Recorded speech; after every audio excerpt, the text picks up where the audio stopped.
ಕಗ್ಗಲ್ನ ಹಂತದಲ್ಲಿ ಅರಣ್ಯ ಇಲಾಖೆಯಿಂದ ತೊಂದರೆಗೊಳಗಾಗಿರ್ತಕ್ಕಂಥ ಜನರ ಸಂಕಷ್ಟವನ್ನು ಕೇಳಬೇಕು ಅಂತ ಹೇಳಿ ಹಲವು ಮುಖಂಡರು ಬೇಡಿಕೆಯನ್ನು ಸಲ್ಲಿಸಿದ ಮೇಲೆ ಇವತ್ತು ಮಾಜಿ ಸಂಸದರಾಗಿರ್ತಕ್ಕಂಥ ಮನಸ್ವಾಮಿಯವರು, ಮಾಜಿ ಶಾಸಕರಾಗಿರ್ತಕ್ಕಂಥ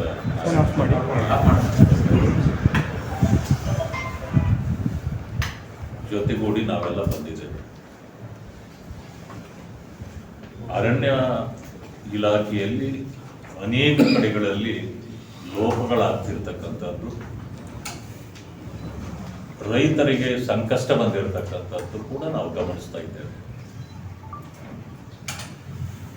ಇದಕ್ಕೆ ಉತ್ತರವಾಗಿ ಕೇಂದ್ರ ಸರ್ಕಾರ ಆಕ್ಟ್ಗೆ ಇದನ್ನು ತಂದಿದ್ದಾರೆ. ಅದು ರೈತ ಪರವಾಗಿಯೂ ಜನಪರವಾಗಿಯೂ ಇರ್ತಕ್ಕಂಥ ಒಂದು ಆಕ್ಟ್ ಇದೆ. ಆದರೆ ಕೆಲವರು ಕೋರ್ಟ್ಗೆ ಹೋಗಿ ಸ್ಟೇ ತೆಗೆದುಕೊಂಡಿರೋದ್ರಿಂದ ಇನ್ನೂ ಕೂಡ ಈ ಗೊಂದಲ ಮುಂದುವರೆದಿದೆ. ಆದರೆ ವಿಶೇಷವಾಗಿ ನಾವು ಗಮನಿಸಿದ್ದು, ಮೊನ್ನೆ ಮುನಿಸ್ವಾಮಿ ಅವರು ಸಂಸದರಾಗಿರ್ತಕ್ಕಂಥ ಸಂದರ್ಭದಲ್ಲೇ ಶ್ರೀನಿವಾಸಪುರ ಇರ್ಬೋದು, ಚಿಂತಾಮಣಿ ಇರ್ಬೋದು, ಮುಳಬಾಗಿಲು ಇರ್ಬೋದು, ಈ ಭಾಗದಲ್ಲಿ ಅರಣ್ಯ ಇಲಾಖೆಯವರು ರೈತರು ಅರಣ್ಯ ಭೂಮಿಗಳನ್ನು ಕಬಳಿಸಿದ್ದಾರೆ, ಅತಿಕ್ರಮ ಆಗಿದೆ, ಇದೆಲ್ಲವೂ ಕೂಡ ನಮಗೆ ಸೇರಿದ ಜಮೀನುಗಳು, ಇದನ್ನೆಲ್ಲವೂ ತೆರವುಗೊಳಿಸಬೇಕು, ಈ ರೀತಿ ಹೇಳಿ ಅನೇಕ ರೈತರಿಗೆ ತೊಂದರೆಯನ್ನು, ಬಾಧೆಯನ್ನು ಕೊಟ್ಟಿರ್ತಕ್ಕಂಥದ್ದನ್ನು ನಾವು ಗಮನಿಸಿದ್ದೇವೆ. ಅದು ಏನೇ ಸಮಸ್ಯೆ ಇದ್ರು ರೆವಿನ್ಯೂ ಜೊತೆಯಲ್ಲಿ ಕೂಡಿ ಎರಡೂ ರೆಕಾರ್ಡ್ಗಳನ್ನು ಸರಿಪಡಿಸಿಕೊಂಡು ನಂತರ ಅರಣ್ಯ ಇಲಾಖೆಯವರು ಪ್ರವೇಶ ಮಾಡಬೇಕಾಗಿತ್ತು. ಸರ್ಕಾರವೇ ರೈತರಿಗೆ ಭೂಮಿ ಹಂಚಿದ್ರೆ ಅರಣ್ಯ ಇಲಾಖೆ ಕೆಲಸ ಏನು ಅಲ್ಲಿ? ಆದರೆ ಅರಣ್ಯ ಇಲಾಖೆಯವರು ಇಲ್ಲಿವರೆಗೆ 1,35,000 ಮಾವಿನ ಮರಗಳನ್ನು ಕಡಿದಿದ್ದಾರೆ ಈ ಜಿಲ್ಲೆಯಲ್ಲಿ ಅಂತಕ್ಕಂಥ ವರದಿ ಇದೆ. ನೂರಾರು ಎಕರೆ ಜಮೀನುಗಳನ್ನ ರೈತರು 3-4 ತಲೆಮಾರುಗಳಿಂದ ನಡೆಸ್ಕೊಂಡು ಬರ್ತಿದ್ದ ರೈತರ ಚಟುವಟಿಕೆಗಳನ್ನ ಕಡಿತಗೊಳಿಸಿ ಈ ಜಮೀನುಗಳು ಅರಣ್ಯ ಭೂಮಿಯಾಗಿದೆ ಅಂತೇಳಿ ಇವರೇ ಹೇಳೋದು ಫಾರೆಸ್ಟ್ ಡಿಪಾರ್ಟ್ಮೆಂಟ್. ಅದರಲ್ಲಿ ಎಲ್ಲ ರೀತಿಯ ಆ ಜಮೀನಿಗೆ ಸಂಬಂಧಪಟ್ಟ ದಾಖಲೆಗಳು ಇವರ ಏನು ಓನರ್ಶಿಪ್ ಅನ್ನ ಸಾಬೀತುಪಡಿಸ್ತವೆ. ಹಾಗಿದ್ರೂ ಕೂಡ ಇಲ್ಲ, ಅದು ನಮಗೆ ಗೊತ್ತಿಲ್ಲ, ಈ ಜಮೀನು ನಮ್ಮದು. ಅನೇಕರು ಬೋರ್ವೆಲ್ಗಳು ಹಾಕಿದ್ದಾರೆ. ಆ ಭೂಮಿಯಲ್ಲಿ ಬೋರ್ವೆಲ್ಗೆ ಹಾಕ್ಲಿಕ್ಕೆ ಪರ್ಮಿಷನ್ ಕೊಡೋದು ಯಾರು? Revenue department. ಸಾಲ ಕೊಡೋದು ಯಾರು? ಬ್ಯಾಂಕ್ನವರು. ನಿಮಗೆಲ್ಲ ದಾಖಲೆ ಇದೆ, ಬ್ಯಾಂಕ್ನವರು ಸಾಲ ಕೊಡಲಿಕ್ಕೆ ಸಾಧ್ಯ ಇದೆಯಾ? ಖಾತಾ ಇದೆ, ಪಾಣಿ ಇದೆ, ಎಲ್ಲ ದಾಖಲೆಗಳಿದ್ರೂ ಕೂಡ ಫಾರೆಸ್ಟ್ನವರು ನಮ್ಮದು ಇದು ಅಂತೇಳಿ ಬಂದು ಏಕಾಏಕಿ ಪೊಲೀಸ್ನವ್ರನ್ನ ಕರ್ಕೊಂಡ್ಬಂದು ಇವತ್ತು ಒಕ್ಕಲಂಬಿಸ್ತಕ್ಕಂಥದ್ದು, ಆ ಭೂಮಿಯಿಂದ ಹೊರಗಡೆ ದಬ್ಬತಕ್ಕಂಥ ಕೆಲಸವನ್ನು ಇಲ್ಲಿ ಮಾಡ್ತಾ ಇದ್ದಾರೆ, ಮಾಡಿದ್ದಾರೆ ಅನೇಕ. ಫಾರೆಸ್ಟಿನ ಕೆಲಸ ಏನು? ಒಂದು ಸಮಯ ಈ ಜಮೀನುಗಳು, ಭೂಮಿ ಅವರಿಗೆ ಸೇರಿದ್ದಿದ್ರೆ ಇರಲಿ, ಅವ್ರೇನು ಮಾಡಬೇಕು? ಮೊದಲು ನೋಟಿಸ್ ಸರ್ವ್ ಮಾಡಬೇಕು. ಒಂದು ಸಮಯ ಅದಾದ ಮೇಲೆ ಸರ್ಕಾರದಿಂದ ಪರ್ಮಿಷನ್ ತಗೊಳ್ಕೊಳ್ಬೇಕು. ಅಲ್ಲಿಂದ ಬಂದು ನೀವು ಫೆನ್ಸಿಂಗ್ ಹಾಕ್ಬೋದು ಹೊರತು ನಿಮ್ಮ ಭೂಮಿಗೆ ಮರ ಕಡಿಯೋ ಅಧಿಕಾರ ನಿಮಗೂ ಇಲ್ಲ. ಕೋಟ್ಯಾಂತರ ರೂಪಾಯಿಗಳನ್ನು ಸರ್ಕಾರದಿಂದ ಕೊಡ್ತಾರೆ, ಗಿಡ ನೆಡಿ ಅಂತ. ನೀವು ಅದನ್ನ ತಗೊಬಂದು ಗಿಡ ನೆಡಬೇಕೇ ಹೊರತು ಅದೇ ನಿಮ್ಮ ಕೆಲಸ, ನಿಮ್ಮ ಕಾಯಕವೇ ಅದು ಆಗಿದ್ದ ಮೇಲೆ ಈ ಜಮೀನು ನಿಮಗೆ ಸೇರಿದೆಯೋ ಬಿಟ್ಟಿದೆಯೋ ಬೇರೆ. ಆದರೆ ರೈತರು ಏನ್ ಮಾಡಿದ್ದಾರೆ, ಮರಗಳನ್ನಲ್ಲಿ ಬೆಳೆದಿದ್ದಾರೆ, ಮಾವಿನ ಮರಗಳನ್ನು ಹಾಕಿದ್ದಾರೆ. ಅವರು ತೆಗೆದುಕೊಳ್ತಾ ಇರ್ತಕ್ಕಂಥದ್ದು ಫಸಲು ಅಷ್ಟೇ. ಆದ್ರೆ ನೀವೇನ್ ಮಾಡಬೇಕು, ಆ ಗಿಡಗಳನ್ನು ಉಳಿಸಿ, ಆ ಮರಗಳನ್ನು ಉಳಿಸಿ, ಈ ಜಮೀನು ನಮ್ಮದು ಅಂತ ನೀವು ನೋಟಿಸ್ ಕೊಡಿ, ಇಲ್ಲ ಕೋರ್ಟ್ಗೆ ಹೋಗ್ಲಿ, ಇಲ್ಲ ಸರ್ಕಾರಕ್ಕೆ ಹೋಗ್ಲಿ ಅವರು, ಅಥವಾ ನೀವು ಕೂಡ ಅಹವಾಲನ್ನ ಪರಿಶೀಲಿಸಿ ನಂತರ ಕ್ರಮ ಜರುಗಿಸಬೇಕೇ ಹೊರತು ಮರ ಕಡಿಯೋ ಅಧಿಕಾರ ನಿಮಗೂ ಇಲ್ಲ. ನಾನು ಕೇಳ್ತೀನಿ DFOಗೆ, ಎಲ್ಲಿ ಯಾವ ಆದೇಶದಲ್ಲಿ ಮರ ಕಡಿಯುವಂತ ಅಧಿಕಾರವನ್ನ ನಿಮಗೆ ಕೊಟ್ಟಿದ್ದಾರೆ? ಇದು ನೀವು ಅರಣ್ಯ ಕಾನೂನನ್ನೇ ಉಲ್ಲಂಘಿಸಿದ್ದೀರಿ. ಈಗ ನಿಮ್ಮ ಮೇಲೆ ಯಾರು ಕ್ರಮ ಜರುಗಿಸಬೇಕು? ನಾನು ಸರ್ಕಾರದ ಸಚಿವರಲ್ಲಿ ಮನವಿ ಮಾಡ್ತೇನೆ, ಮಾನ್ಯ ಸಚಿವರೇ, ಅರಣ್ಯ ಇಲಾಖೆ ಅಧಿಕಾರಿಗಳು ಈಗ ತಪ್ಪು ಮಾಡಿದ್ದಾರೆ, ಅವರಿಗೆ ಯಾವ ಶಿಕ್ಷೆ ನೀವು ಕೊಡ್ತೀರಿ? ನಿಮ್ಮ ಆದೇಶ ಇದೆಯಾ ಇದಕ್ಕೆ? ಮರ ಕಡಿಯೋದಕ್ಕೆ ನಿಮ್ಮ ಆದೇಶ ಇದೆಯಾ? ಅಥವಾ ನಿಮ್ಮ ಕುಮ್ಮಕ್ಕಿದೆಯಾ? ರೈತರನ್ನ ಒಕ್ಕಲೆಬ್ಬಿಸಲಿಕ್ಕೆ ನಿಮಗೆ ಅಧಿಕಾರ ಕೊಟ್ಟವ್ರು ಯಾರು? ಅನೇಕ ಪ್ರಶ್ನೆಗಳು ಉದ್ಭವ. ಈಗ ಹೇಗಿದೆ ಅಂತಂದ್ರೆ, ಇವತ್ತು ಯಾವ್ದು ಗ್ರಾಮ, ಗಗ್ಗಲ, ಅಲ್ಲಿ ಈಗಾಗಲೇ ಸರ್ವೆ ನಂಬರ್ 2, 1, 2 ಮತ್ತು 10ರಲ್ಲಿ ಇದು ವಿಚಾರ ಇರ್ತಕ್ಕಂಥದ್ದು. ಅರಣ್ಯ ಇಲಾಖೆಗೆ 10 ಮತ್ತು 1 ಕೊಡಲಾಗಿದೆ. 2ನೇ ಸರ್ವೆ ನಂಬರ್ ಅಲ್ಲಿ ಏನಿದೆಯೋ ಅದು ರೈತರಿಗೆ ಕೊಡಲಾಗಿದೆ. ಇದರಲ್ಲಿ ಗೋಮಾಳ ಅಂತೇಳಿ ಇದ್ದದ್ದು ಜಾಗ, ಇದು ಮತ್ತೆ ರೈತರಿಗೆ ಕೊಟ್ಟಿರೋ ಜಾಗ. ಮತ್ತೆ ನೀವು ಯಾಕೆ ಎನ್ಕ್ರೋಚ್ ಮಾಡ್ತಾ ಇದ್ದೀರಿ? ನಿಮಗೆ ದಾಖಲೆ, ನೀವು ರೈತರಿಂದ ದಾಖಲೆ ಕೇಳುತ್ತೀರಿ ಹೊರತು ನಿಮ್ಮ ದಾಖಲೆ ಯಾಕೆ ತೋರಿಸೋದಿಲ್ಲ? ಇಲ್ಲಿದೆ, ಮ್ಯಾಪ್ಗಳಿದೆ. 5 ವರ್ಷಕ್ಕೊಂದು ಸಾರಿ ನೀವೇನು ವರ್ಕಿಂಗ್ ಇದನ್ನ ಮಾಡ್ತೀರೋ, ಪ್ಲಾನ್ ಮಾಡ್ತಿರೋ, ಅದು ಕೂಡ ಇಲ್ಲಿದೆ. ಇದರಲ್ಲಿ ಏನಾಗ್ತದೆ ಅಂತ 5 ವರ್ಷಕ್ಕೂ ನಿಮ್ಮದು ನಿಮ್ಮ ಭೂಮಿ ಬೆಳೀತಾ ಹೋಗಿದೆ. ಎಲ್ಲಿಂದ ಬೆಳೀತದೆ ಭೂಮಿ? ನೀವೇನು ಖರೀದಿ ಮಾಡ್ತೀರಾ ಅಥವಾ ಭೂಮಿಯನ್ನು ಬೆಳೆಸ್ತೀರಾ? ನೀವು ಮರ ಬೆಳೆಸಕ್ಕಿರೋದು, ಭೂಮಿ ಬೆಳೆಸಕ್ಕಲ್ಲ. ಇದು ಇನ್ನೊಂದು ರೀತಿ ಹೇಗಿದೆ ಅಂತಂದ್ರೆ, ವಕಫ್ ಬೋರ್ಡ್ ಅಂತ ಬಂದಿದೆ. ಈಗ ರಾತ್ರೋರಾತ್ರಿ ಉದ್ಭವ ಆಗ್ಬಿಡ್ತದೆ ಭೂಮಿಗಳವರು, ವಕಫ್ ಬೋರ್ಡ್ ಭೂಮಿಗಳು. ರೈತರ 11ನೇ ಕಾಲಂನಲ್ಲಿ, ಪಾಣಿ 11ನೇ ಕಾಲಂನಲ್ಲಿ ರಾತ್ರೋರಾತ್ರಿ ವಕಫ್ ಬೋರ್ಡ್ ಆಗುತ್ತದೆ. ಅದೇ ರೀತಿ ರೈತರ ಭೂಮಿಗಳು ಇದು ಫಾರೆಸ್ಟ್ ಡಿಪಾರ್ಟ್ಮೆಂಟ್ದಲ್ಲೂ ಕೂಡ ಉದ್ಭವ ಆಗ್ತಾ ಇದೆ. ಏನು ವಕಫ್ ಬೋರ್ಡು ಫಾರೆಸ್ಟ್ ಡಿಪಾರ್ಟ್ಮೆಂಟ್ ಅಣ್ಣ ತಮ್ಮಂದ್ರ? ಯಾರು ನಿಮಗೆ ಈ ಅಧಿಕಾರಗಳನ್ನೆಲ್ಲ ಕೊಟ್ಟಿರ್ತಕ್ಕಂಥದ್ದು?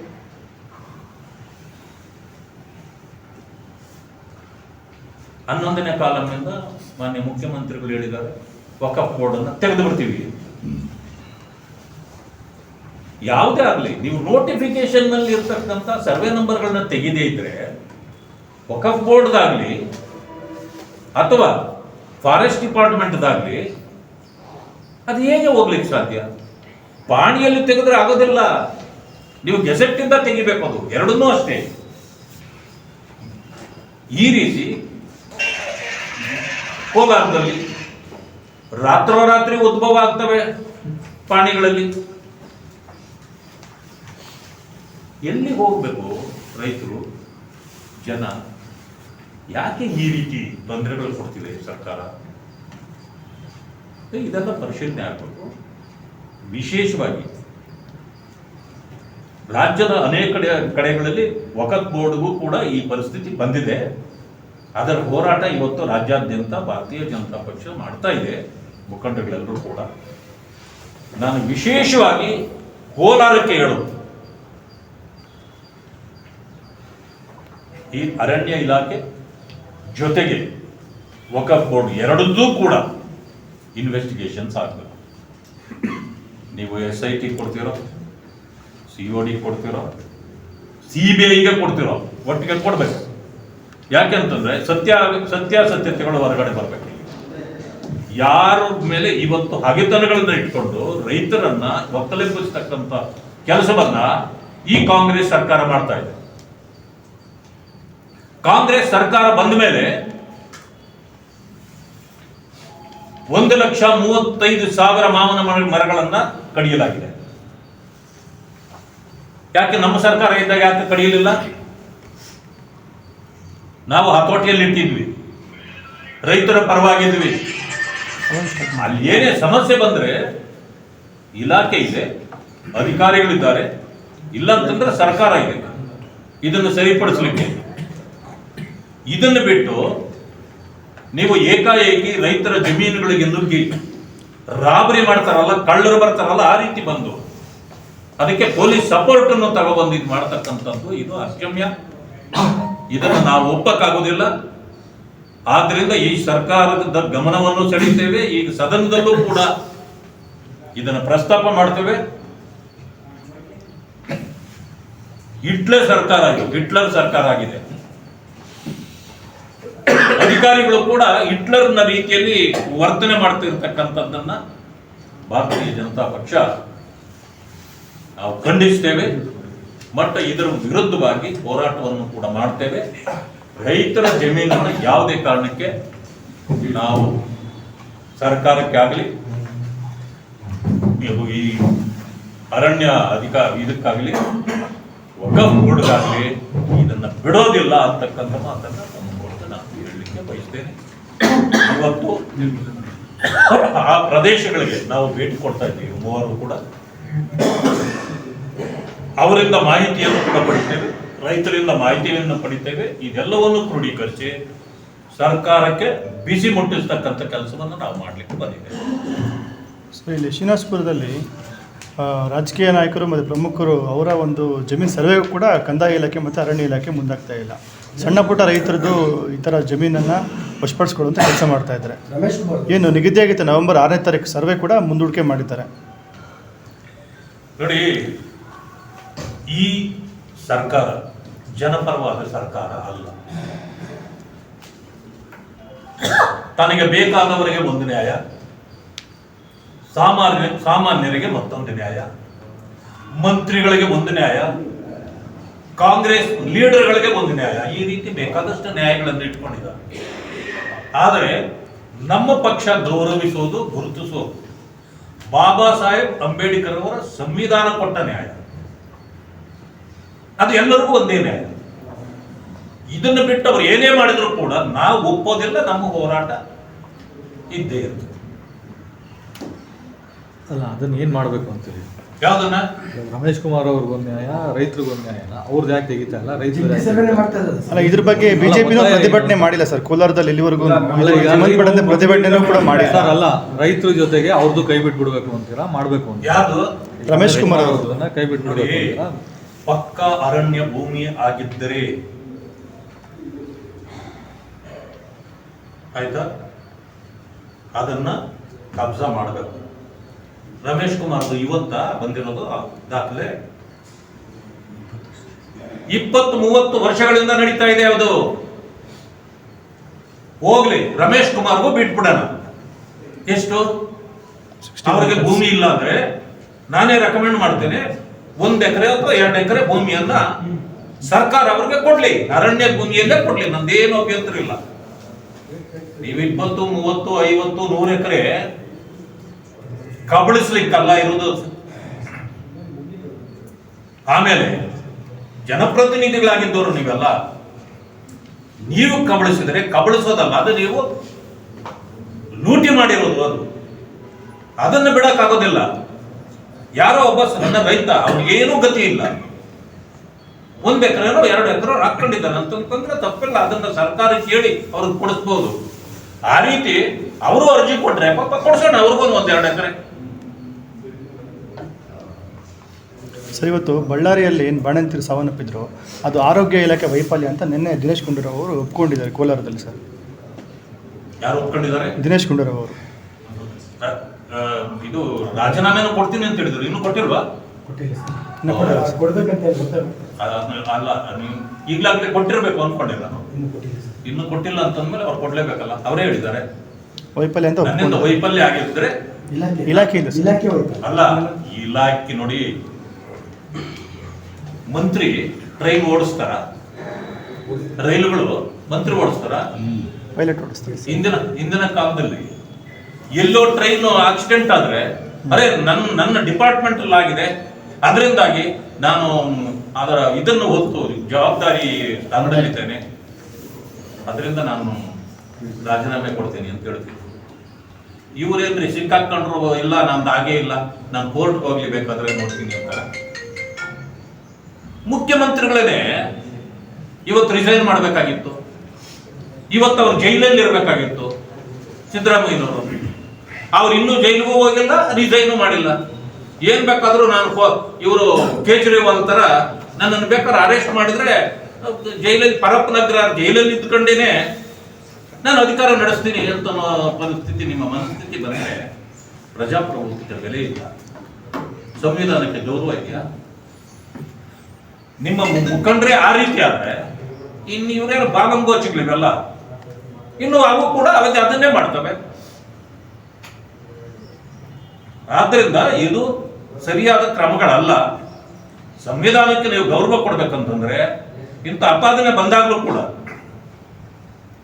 ಈಗಾಗಲೇ ಒಂದು 15 ದಿವಸದಿಂದ ನಡೀತಾ ಇದ್ದೀರಿ, ಕಳಪೆ ಔಷಧಿಗಳ ಖರೀದಿ ಮಾಡಿದ್ದೀರಿ.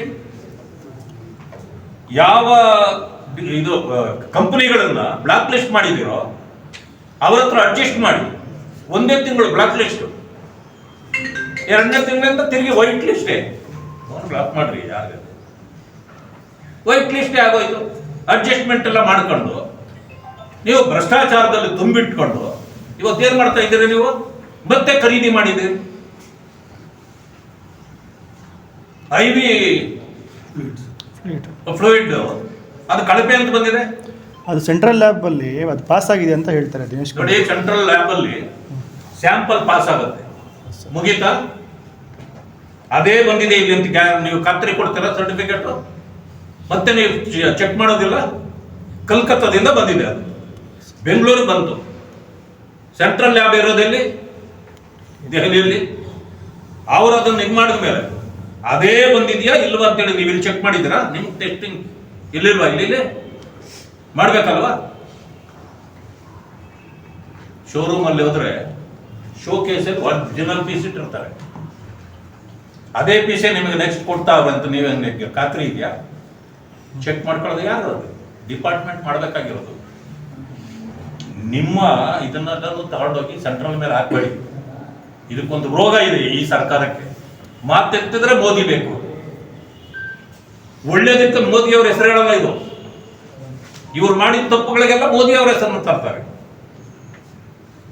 ಕಳಪೆ ಕೆಲಸ ಮಾಡೋರು ನೀವು, ಜವಾಬ್ದಾರಿಯನ್ನು ನಿಮ್ಮದೇ, ಉತ್ತರ ಕೊಡಬೇಕಾದವರು ನೀವೇ. ಇದನ್ನು ಮಾಡಿ. ಬನ್ನಿ ಸರ್, ಹೋಗೋಣ ಕಗಲ್ನಾಥ್ಗೆ.